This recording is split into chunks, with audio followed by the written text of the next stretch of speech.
I feel that the IOF webinars and videos and so forth are a useful tool for teaching and also for learning.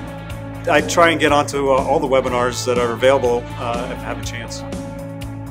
Webinars, you can easily access them so you can review anything you might need reviewing on just at home or on your computer, in between patients. That's a great review prior to courses if you're doing hands-on learning. So those are great resources to help you throughout your practice. Posterior fluoroscopy, the target is the posterior femoral neck. I have taken all of the IOF courses. I routinely use the webinars. Often I'll scan my schedule for the week, see what sort of procedures I have coming in, and I'll do a quick review of one of the IOF videos or webinars just to sort of polish my skills.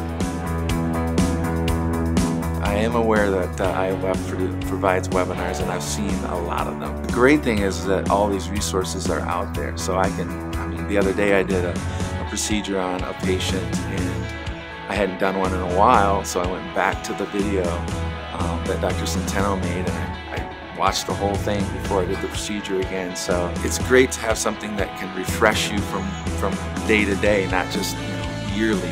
I want to do as perfect a job for patients as I can, so this really kind of gives me that ability.